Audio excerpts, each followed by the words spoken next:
Teve um momento na minha carreira onde eu me chamava de júnior por hábito. Mas quando eu parava para pensar no que eu estava fazendo de verdade, na forma que eu estava tomando decisão, resolvendo problema, eu já não estava agindo como júnior fazia bastante tempo. Só que eu demorei muito tempo para perceber isso. E curiosamente foi exatamente nesse período, sem eu nem saber o que estava acontecendo, que eu consegui minha vaga na gringa. E hoje eu quero te contar o que mudou de verdade. Mas antes de entrar na minha experiência, eu preciso te falar uma coisa. Quando a gente está no início da carreira, a gente tem uma ideia muito equivocada do que significa ser pleno. Eu achava que pleno era quem sabia mais, quem conhecia mais tecnologias, quem tinha mais tempo de experiência. E talvez seja por isso que tanta gente fica travada nesse limbo. Fica basicamente esperando demais para se sentir pleno. Aí passa 6 meses, passa um ano e a pessoa continua na cabeça dela se auto-intitulando júnior, mesmo que ela não seja mais. E o que eu quero te contar nesse vídeo são os sinais que hoje, olhando para trás, mostravam que eu já estava atravessando essa linha. Porque, sinceramente, na época eu nem percebi. E mais pra frente eu vou te falar o que eu faria diferente se eu fosse refazer todo esse caminho. Bom, o primeiro sinal foi a autonomia. Quando eu era júnior de verdade, não só no cargo, mas na cabeça também, eu ficava esperando as pessoas me falarem como e quando fazer as coisas. Não era exatamente insegurança, é que eu genuinamente ainda não confiava no meu julgamento. Alguém me passava uma tarefa e eu ficava pensando, tá, mas como que faz isso? Me fala o passo a passo, me fala onde tem que mexer. Mas teve um momento onde isso mudou. Eu comecei a receber tarefa e ao invés de perguntar como fazer as coisas, eu comecei a propor como fazer as coisas. Eu chegava no gestor, por exemplo, já com uma solução pronta, já pensada, e perguntava para ele se fazia sentido ou não. E eu sei que parece pouco, mas acredita em mim, é uma mudança enorme. A decisão continuava precisando ser validada, mas a iniciativa foi minha, fui eu que pensei naquilo. E se você hoje ainda espera alguém te falar como fazer as coisas, tá tudo bem, porque pro júnior isso é muito normal. A questão é perceber esse padrão e trabalhar para mudar ele. O segundo sinal foi como eu comecei a me relacionar com o erro. E esse aqui sim foi uma virada muito grande para mim. Quando eu era júnior e eu travava num bug, eu ficava mexendo no mesmo lugar várias vezes de diferentes formas, sem tentar montar uma estratégia, só na força bruta. E obviamente a sensação era de pânico, porque eu não estava conseguindo achar a solução de jeito nenhum. O que passava era na cabeça era assim, nossa, não tô conseguindo resolver esse bug, o que o pessoal vai pensar de mim, eu vou atrasar a entrega, toda aquela coisa que passa pela cabeça. Até que teve um dia que eu tava num bug muito complicado, e já tinha tentado várias coisas e nada funcionava. E em vez de continuar tentando resolver aquilo no escuro, eu parei, pensei, abri um rascunho e comecei a fazer algumas anotações. Eu escrevi o que eu sabia sobre o problema, sobre o contexto e as soluções que eu já tinha tentado, e quais eram as possibilidades que eu ainda tinha em mente para tentar. E de repente, só de escrever aquilo, só de pensar sobre aquilo, a solução foi aparecendo na minha cabeça. Mas o que mudou não foi que eu resolvi aquele bug em específico, foi que eu tinha criado um método para resolver os problemas de uma forma mais eficiente. Eu tinha parado de só reagir, usar força bruta, e eu tinha começado a pensar nas coisas antes de tentar resolver. E isso não quer dizer que eu parei de errar, muito pelo contrário, eu ainda erro e bastante. Só que eu parei de entrar em pânico quando eu erro. Mas esse terceiro sinal foi o que mais me surpreendeu, e eu tenho certeza que você não está esperando por ele. Então continua aqui que eu vou te explicar. O terceiro sinal foi a comunicação. E quando eu falo de comunicação, eu não estou falando de fazer uma palestra, de falar em público. Eu estou falando de algo muito mais do dia a dia, da rotina mesmo. É o momento em que você consegue explicar uma decisão técnica, do porquê você escolheu um caminho ao invés do outro. De um jeito que qualquer pessoa entende, sem jargão técnico e sem enrolação. Parece simples, né? Mas eu me lembro que quando eu era júnior e alguém me perguntava o porquê eu tinha feito alguma solução de alguma maneira, eu ficava tipo, sabe aquela coisa de você saber a resposta, mas você não sabe explicar ela? É mais ou menos isso. Eu sabia intuitivamente o porquê eu tinha escolhido aquela coisa e como eu tinha feito, só que eu não conseguia articular, não conseguia discorrer, não sabia explicar sobre aquilo. O dia que eu consegui parar e dizer, eu escolhi tal abordagem porque ela resolve tal problema e não tem tal risco, bom, esse dia eu percebi que eu já não era mais júnior, eu já tinha passado de nível. E essa mudança foi fundamental, inclusive para poder trabalhar numa empresa americana, onde a comunicação é central em absolutamente tudo. Mas eu vou entrar nesse tópico mais pra frente. Então, olhando para esses 3 sinais, autonomia, relação com o erro e comunicação, você percebe que nenhum deles é técnico de verdade. São todos comportamentais, são como você age e não sobre o que você sabe. E eu acho que isso explica porque tanta gente fica no limbo por tanto tempo. Porque a gente fica tentando aprender mais tecnologia, mais framework, mais padrões, achando que a virada de chave vai vir por lá, mas ela não vem, ela vem da nossa ação, do nosso comportamento. A coisa mais importante que mudou em mim não foi uma skill técnica, foi a postura. E eu sei que isso soa vago,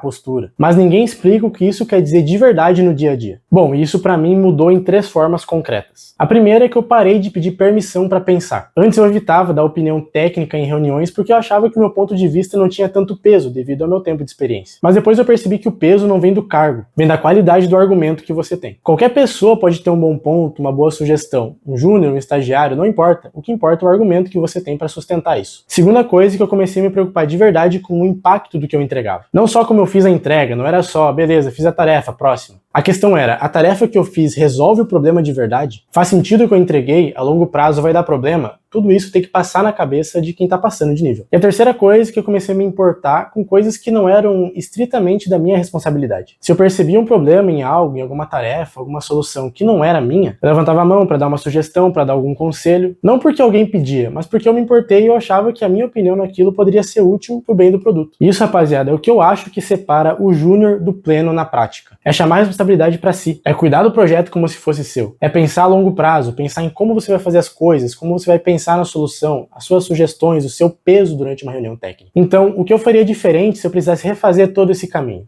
Bom, são 3 coisas. A primeira é que eu teria documentado minhas decisões técnicas muito antes. Sabe quando você faz uma escolha numa implementação ou na solução de um problema? Escreva o motivo por que você fez aquilo. Nem que seja só um comentário simples no código ou alguma nota só para você ver. Isso faz você pensar como pleno antes de você ser pleno. E quando você começa a conseguir articular o porquê das coisas que você fez, você percebe que o seu raciocínio está muito mais maduro do que você imaginava. A segunda coisa é que eu teria pedido feedback de uma forma muito mais ativa e específica. Não o que você acha do meu trabalho. Isso não te leva a lugar nenhum, porque não é específico, é muito abrangente. Mas sim, nessa tarefa específica, nesse PR, tem alguma coisa que eu poderia ter feito melhor? Um feedback genérico não te faz crescer, porque você não sabe muito bem o que ajustar de fato. Mas um feedback mais específico, sim, tem um grande impacto. Eu teria parado de esperar me sentir pleno para agir como pleno, porque o sentimento vem depois do comportamento. Você começa a agir com mais autonomia, mais propriedade, mais comunicação, e um dia você olha para trás e pensa, cara, eu sou pleno já faz tempo. E foi exatamente assim comigo. E por último, uma coisa que ficou muito clara pra mim depois que eu entrei numa empresa americana. O mercado do exterior não liga muito pro título. Você é júnior ou pleno, tanto faz. A questão é, você consegue trabalhar com autonomia? Você se comunica bem? Você chama a responsabilidade? Então, na prática, o que te faz pleno faz você ser competitivo globalmente. E isso não é coincidência. Se você desenvolver esses comportamentos independente do seu título hoje, você não tá subindo de nível só aqui no Brasil. Você tá se preparando para o mercado que mais paga e que mais valoriza programadores brasileiros. Bom, rapaziada, essa foi minha versão honesta de como essa transição aconteceu comigo. Não foi de uma hora para outra e não foi num dia específico. Foi gradual e eu só percebi depois de um tempo quando eu olhei para trás e comecei a refletir sobre. Mas antes de eu finalizar esse vídeo, eu quero saber muito de você. Desses 3 pontos que eu falei, autonomia, relação com o erro e comunicação, qual você acha que é o seu maior gargalo hoje em dia? Pode me contar aqui nos comentários, sem julgamento nenhum, isso é completamente normal. Eu leio e respondo todos os comentários quando eu consigo. E é isso, rapaziada, se esse vídeo foi útil para você, deixe seu like, se você gosta do meu conteúdo, se inscreva no canal, e é isso. Até a próxima e valeu!